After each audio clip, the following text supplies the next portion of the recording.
Profeta Isaías, capítulo 66, último capítulo deste que é o profeta mais messiânico de todos. Eu tenho certeza que Deus vai falar ao meu e ao seu coração nessa noite, amém? Aleluia. Isaías, capítulo 66, a partir do versículo 7, nós leremos até o versículo 14. Isaías 66, a partir do versículo 7, que diz assim: antes de entrar em trabalho de parto, ela dá à luz. Antes de lhe sobrevirem as dores, ela ganha um menino. Quem já viu uma coisa dessas? Quem já viu tais coisas? Pode uma nação nascer num só dia, ou pode se dar à luz um povo num instante? Pois Sião ainda estava em trabalho de parto, e deu à luz seus filhos. Acaso faço chegar a hora do parto e não faço nascer? Diz o Senhor. Acaso fecho o ventre, sendo que eu faço dar à luz? Pergunta o seu Deus. Regozijem-se com Jerusalém, e alegrem-se por ela, todos vocês que a amam. Regozijem-se muito com ela, todos vocês que por ela pranteiam. Versículo 11. Pois vocês irão mamar e saciar-se em seus seios reconfortantes, e beberão à vontade, e se deleitarão em sua fartura. Pois assim diz o Senhor: estenderei para ela a paz como um rio, e a riqueza das nações como uma corrente avassaladora. Vocês serão amamentados nos braços dela, e acalentados em seus joelhos. Assim como uma mãe consola seu filho, também eu os consolarei em Jerusalém, vocês serão consolados.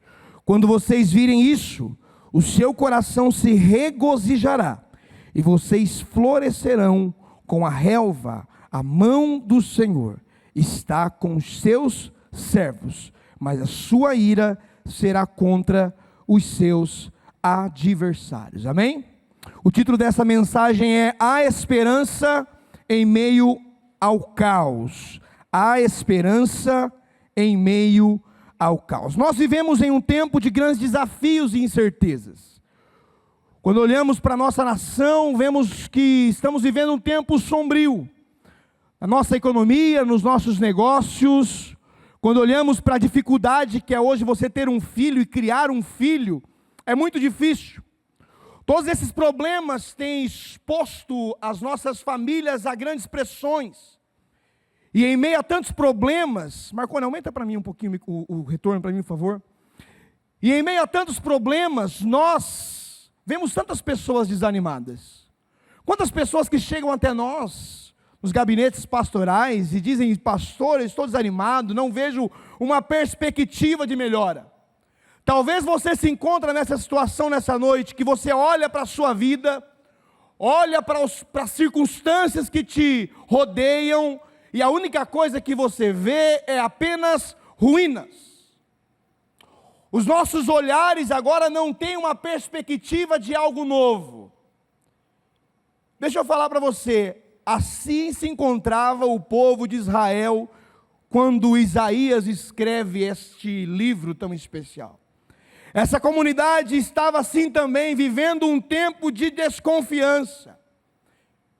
Eles estavam retornando do exílio babilônico. Você que conhece a história sabe que eles passaram ali cerca de 70 anos naquele exílio babilônico, e quando eles voltam, eles não encontram Jerusalém da forma que eles deixaram.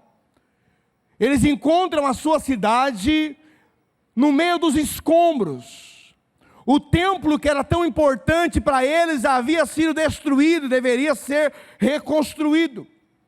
Havia aqui no meio desse povo um sincretismo, no meio deles, um desânimo.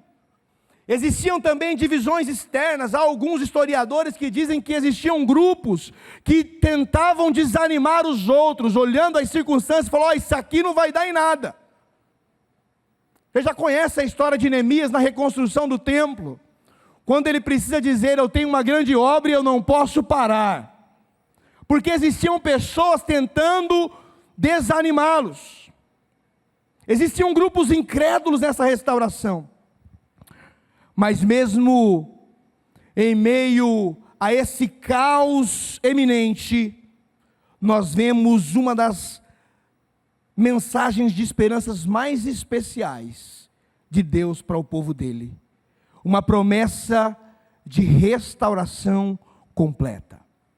E sabe o que é o mais lindo, igreja? É que essa promessa de restauração, ela não se restringe ao povo de Israel, mas ela nos alcança aqui. Ela se estende sobre a mim e sobre a sua vida, sobre o caos que eu e você talvez estejamos enfrentando. Por isso, o que Deus quer que eu e você sejamos ministrados nessa noite é que, independente da circunstância, dos momentos difíceis que você está passando, há esperança em meio ao caos. Há esperança em meio ao caos. Você crê nisso? E uma das coisas que nos afirma isso, que faz com que eu e você descansamos nessa promessa, é que Deus é quem luta por nós. Olha o que o versículo 7 e o versículo 8 diz: antes que sentisse as dores, ela deu à luz, antes que lhe viesse as dores, ela teve um menino. E ele diz no versículo 8: pode uma terra nascer num dia só? Nós estamos aqui diante de dois paradoxos. O primeiro da experiência humana. Você que é pai, você que é mãe, principalmente as mulheres, sabem que é humanamente impossível você dar à luz a um menino de parto normal, ou uma menina de parto normal, sem antes você sentir as suas contrações, as dores, as dilatações. Tudo isso antecede o parto. E o texto diz que antes dela sentir as dores do parto, o filho nasceu. Parece quase que impossível, e é humanamente impossível. E o outro paradoxo que ele nos coloca aqui é que ele cria-se uma nação em um só instante. Igreja, quando nós estamos diante de uma promessa de Deus, uma das características mais especiais da promessa de Deus é que ela foge da realidade humana.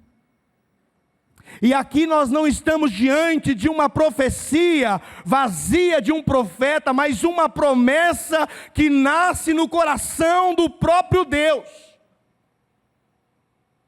E aquilo que parecia humanamente impossível, quando nós olhamos para as leis humanas, elas passam a se tornar possíveis, porque não é apenas o homem que está dizendo, não é o pastor, mas é o próprio Deus. E a palavra do Senhor diz que os seus planos, eles jamais podem ser frustrados.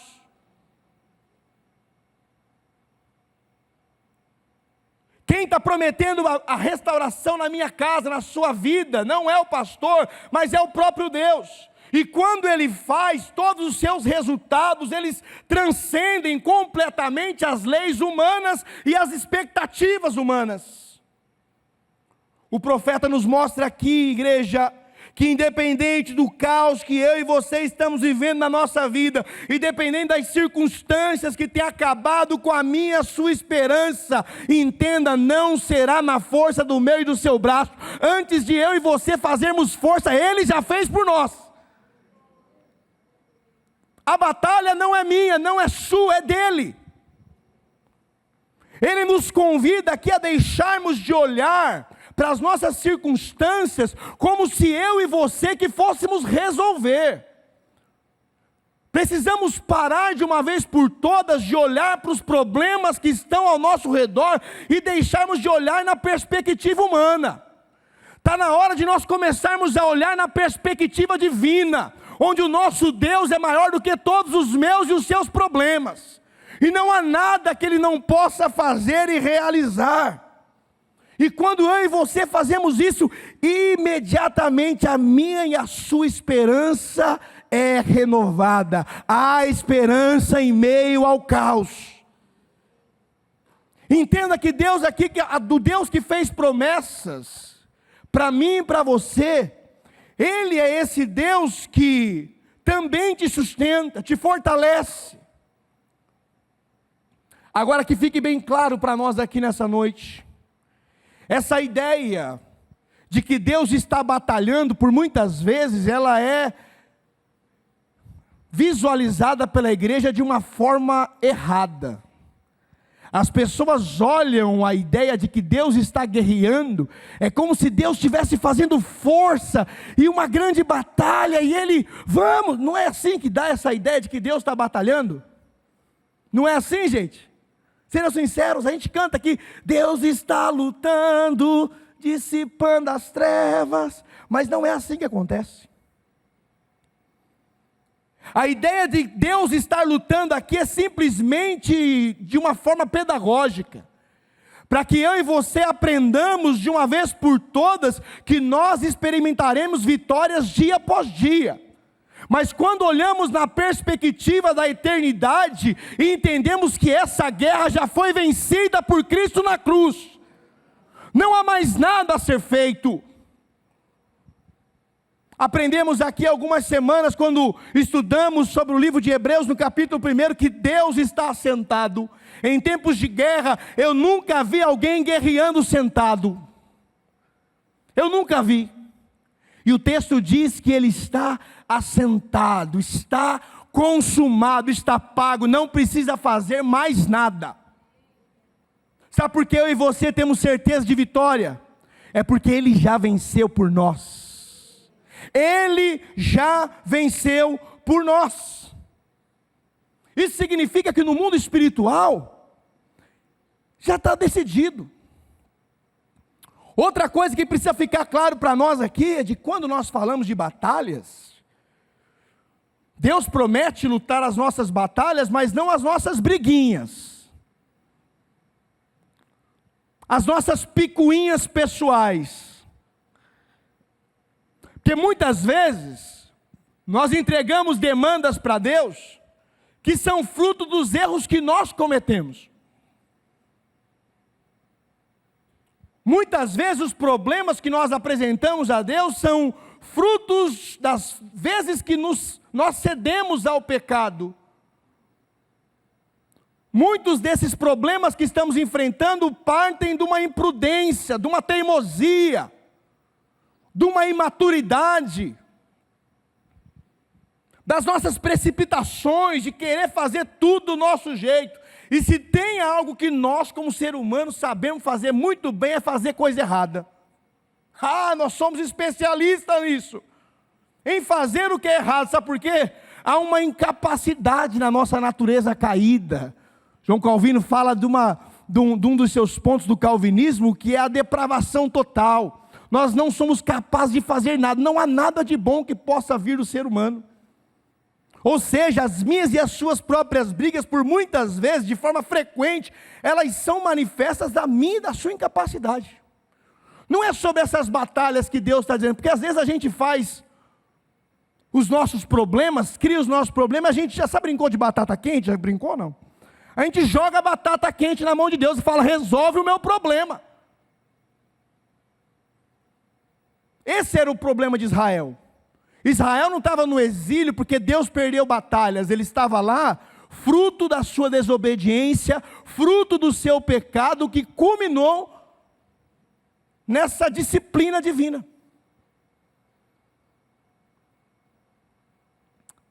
Por isso, ao olharmos para a sua vida hoje, para olhar para a minha vida,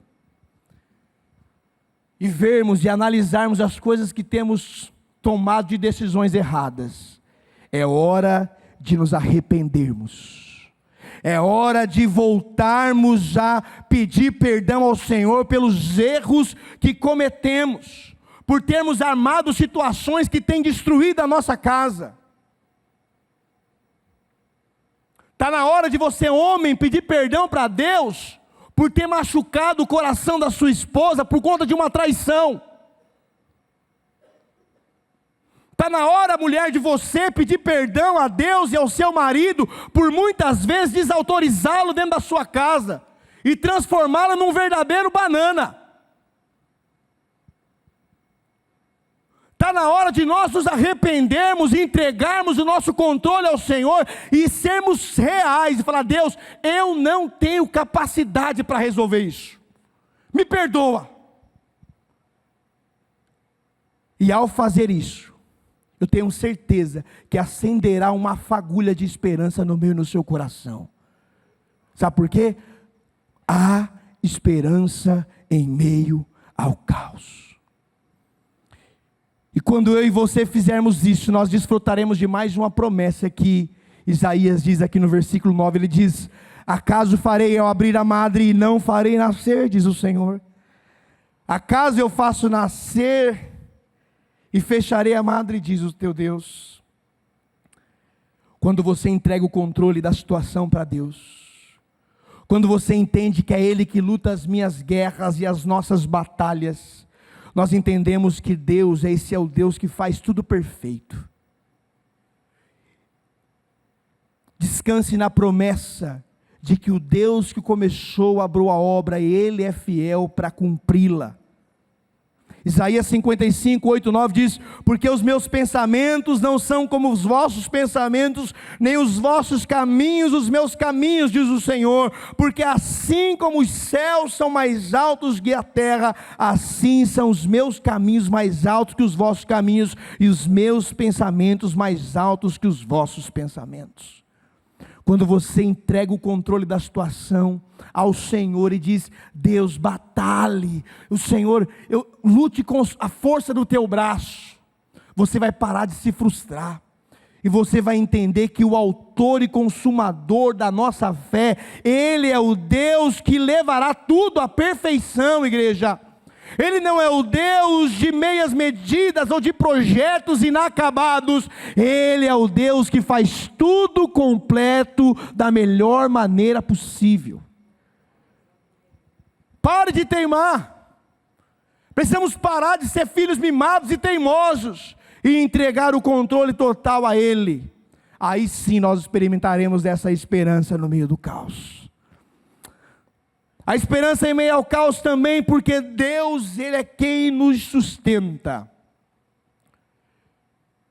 Ele diz assim: alegrai-vos com Jerusalém, para que mameis e vos farteis os peitos de suas consolações, para que sugueis e vos deleiteis com a abundância da sua glória. Alegrai-vos em Jerusalém. Agora pense comigo, você chegando em Jerusalém, a sua cidade destruída, apenas ruínas, aquilo que você mais valorizava, que para eles simbolizava a presença do próprio Deus, que era o templo, estava destruído. Como se alegrar em meio ao caos? Deus, Ele está nos ensinando aqui através da vida do profeta, que a minha, a sua alegria, ela não deve estar condicionada a situações adversas que eu e você estamos vivendo. A minha, a sua alegria precisa estar na certeza da presença de Deus que nos sustenta em meio ao caos. Se você for olhar para aquilo que você está vivendo, você vai ser totalmente encorajado a desacreditar de Deus. Mas quando você descansa na certeza de que a presença do Deus que sustenta está contigo, a sua esperança é renovada. Muitas vezes nós condicionamos a nossa alegria às coisas, às situações, às circunstâncias. Há um autor que eu particularmente amo demais, e ele é o criador da logoterapia, o seu nome é Viktor Frankl. Ele diz uma frase que impacta a minha vida todas as vezes que eu leio. Ele diz: felicidade não é a ausência de problemas, mas a presença de um propósito ou significado mesmo diante de circunstâncias mais adversas. No seu livro, Em Busca de Sentido, ele relata ali o sofrimento daqueles judeus, prontos para serem mortos, tentando buscar um sentido em meio ao caos. E por muitas vezes nós condicionamos a nossa felicidade a essa ausência de problemas. A nossa alegria, igreja, não está em saber que os nossos vales são frutos do azar. Quantas pessoas supersticiosas que batem na madeira. O seu sofrimento não é fruto do azar, não é fruto do acaso. O seu sofrimento tem um propósito eterno. E quando nós entendemos que o nosso sofrimento, nós não estamos soltos ao léu, Deus está no controle de toda a situação, nós passamos a firmar a nossa alegria, não nas circunstâncias, mas na verdade do Evangelho, que aponta para uma cruz vazia.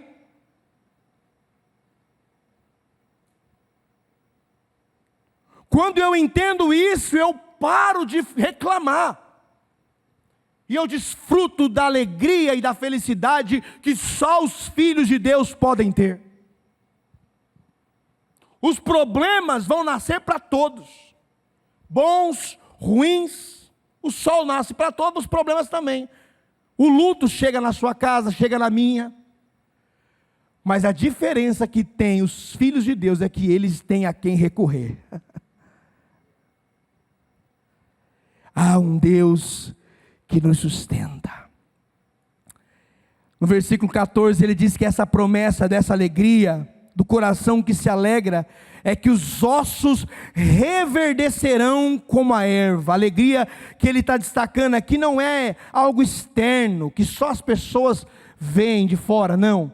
Aqui ele está falando dos ossos, é de dentro para fora. É uma alegria, meu irmão, minha irmã, que pega o seu corpo por um todo, o seu ser por um todo, o físico, o emocional e o espiritual. Essa alegria, ela é fruto dessa esperança que eu e você temos, de que há um Deus que nos fortalece e que nos sustenta. E é lindo quando você olha aqui nesse texto, que Isaías ele usa para ilustrar esse sustento, ele usa uma analogia do aleitamento materno. E o aleitamento materno, se você for estudar sobre o aleitamento materno, é extraordinário. Estamos diante aqui, quem sabe, de uma das nutrições mais abundantes que existe. Sim ou não? E a ilustração do aleitamento materno, ela é muito especial, simples por dois motivos.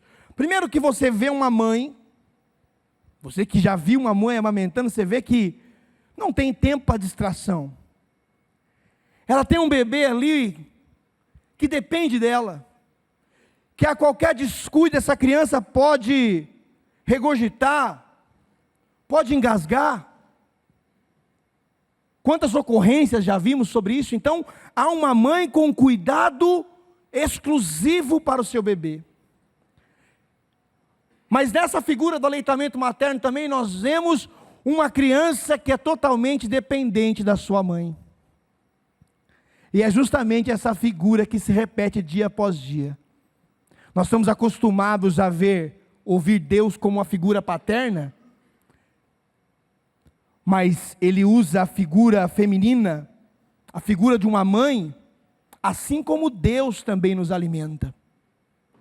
É como se Deus, ele tivesse atenção total para nós. Nós não passamos despercebidos por Ele. Os meus e os seus problemas não passam despercebidos por Ele. A sua atenção está totalmente voltada para os seus filhos. Isso mostra uma relação pessoal, uma relação íntima. Você sabe, você que é pai, sabe que até os 2 anos de idade, você é um mero coadjuvante. Depois, o pai se torna, óbvio que o pai é muito importante, desde do nascimento para lavar uma louça, não é verdade? Ajudar na limpeza da casa, mas no cuidado com a criança, a mãe é a que é mais procurada. E nós somos essa criança totalmente dependente de Deus, que não conseguimos dar um passo sequer sem que Ele vá junto com a gente. Eu nunca vi uma criança recém-nascida sair andando por aí. Diz que filho feio sabe andar com 3 meses, né? Mas eu nunca vi recém-nascido, pastor Rafael, sair andando por aí. Cada passo que ele vai dar, ele precisa da mãe. Do jeito que a mãe coloca ele, eu lembro quando eu era criança, meus irmãos ficavam enrolados ali por uns 3, 4, 5 meses, não se movia. totalmente dependente, vulnerável. É nessa figura que eu e você precisamos entender que Deus nos sustenta. E assim como a amamentação, ela ajuda não somente fisicamente, mas também emocionalmente. A criança para de chorar quando encosta no peito. Deus é o Deus que nos sustenta, não somente fisicamente, igreja, mas Deus nos sustenta emocionalmente. Deus nos sustenta espiritualmente. Não há um alimento mais profundo para mim e para a sua alma do que o próprio Deus. Há muitos buscando fora o que só vai encontrar em Deus.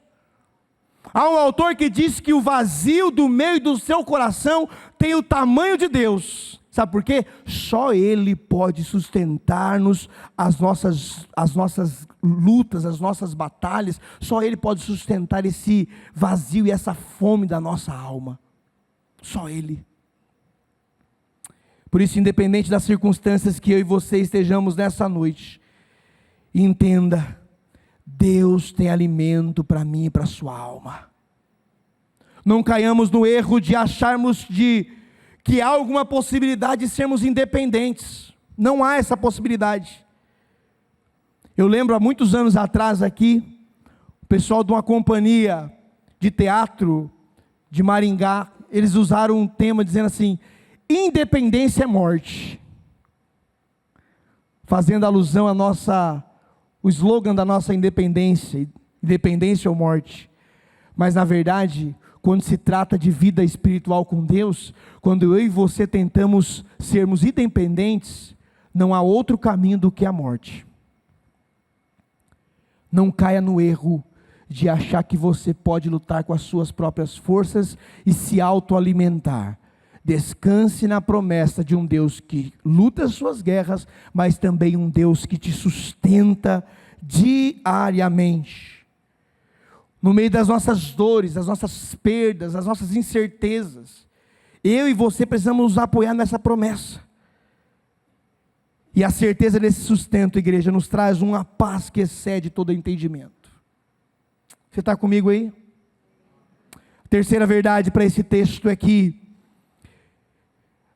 há uma esperança em meio ao caos, porque Deus é quem nos faz como rios. Versículo 12 ele diz: pois assim diz o Senhor, estenderei para ela a paz como um rio, e as riquezas das nações como uma corrente avassaladora. O louvor pode vir aqui já. O desejo do meu e do seu coração, o desejo do coração de Deus para mim e para você, é nos transformarmos como rios. Esse Deus que luta as nossas guerras, esse Deus que nos sustenta, Ele faz tudo isso, não para que eu e você nos transformemos numa lagoa. Tem crente que é o crente lagoa. Tudo que ele tem, ele retém para si mesmo, ele não consegue compartilhar. E é linda essa figura que ele usa do rio, da corrente avassaladora. Observem que os rios, eles não guardam para si. O rio, ele simplesmente flui. Ele flui. E sabe o que é o mais lindo do rio? Por onde ele passa a vida. Por onde esse rio passa, há pastos verdejantes, há árvores frondosas. Isso é lindo demais.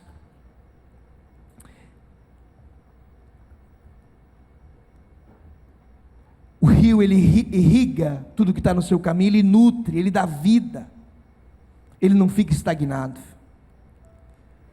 As vitórias e o sustento de Deus para nós, não é para ser retidas.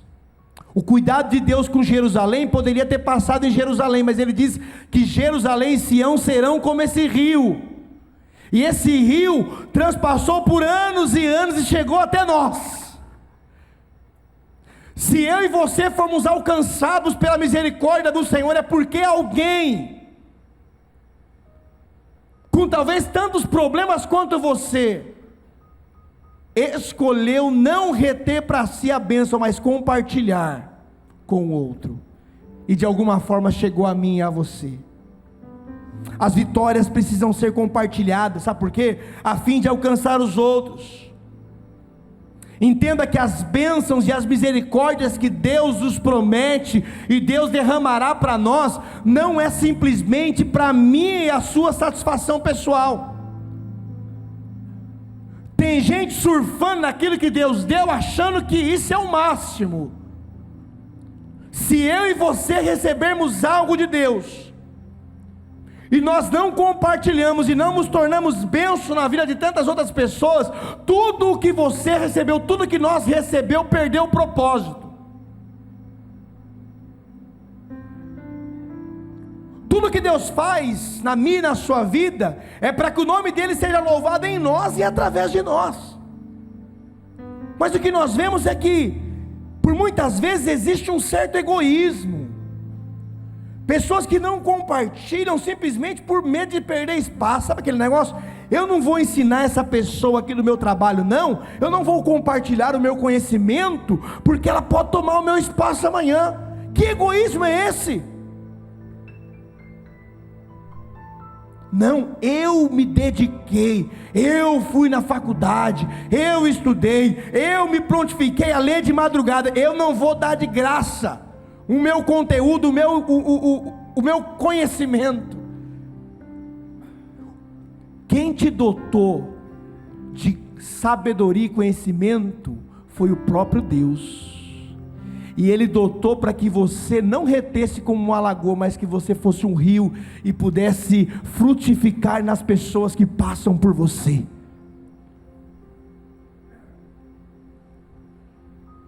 Há uma frase bem conhecida que ela diz assim: bênção retida é bênção perdida, bênção compartilhada é bênção multiplicada.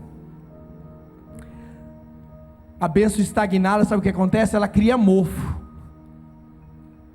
Tem muita bênção mofada aí na sua casa.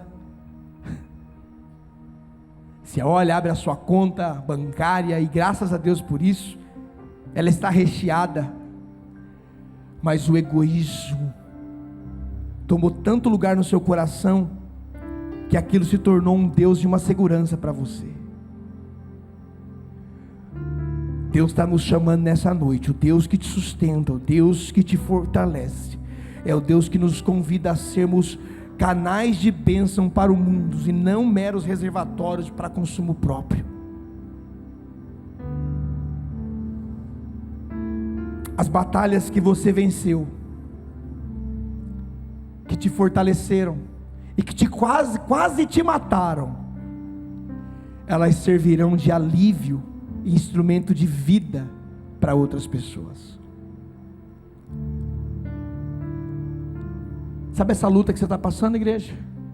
Sabe? Dentro de algum tempo, vão chegar pessoas perto de você, e a sua experiência vai se transformar em instrumento de cura para outras pessoas. Sabe por quê? Deus não nos permite passar por nada que não traga crescimento para nós e que abençoe o corpo. Seja um rio que transborde por essa cidade, que alcance famílias.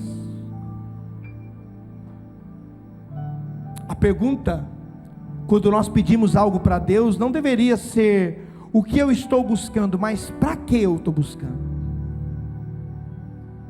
A pergunta não é o que eu quero fazer com isso, mas por que eu quero ter isso. Quantas pessoas eu vou poder abençoar com isso? Quantas famílias eu vou poder ajudar com isso? Quantas pessoas eu vou poder somar com o meu conhecimento, com um abraço? Há um chamado nessa noite para sermos rio e não lagoa. Precisamos transbordar e continuar o processo que começou lá atrás. Passa por nós, e eu tenho certeza que as pessoas que você tocar serão abençoadas e abençoarão outras pessoas, e o processo vai continuar. Sabe por quê? Isso é igreja. Essa é a missão da igreja: multiplicar aquilo que recebemos do Senhor. Essa é uma das esperanças que temos em meio ao caos. O Deus que luta as nossas guerras, que luta as nossas batalhas, o Deus que nos sustenta e o Deus que faz tudo isso para que possamos ter como rios e alcancemos outras pessoas.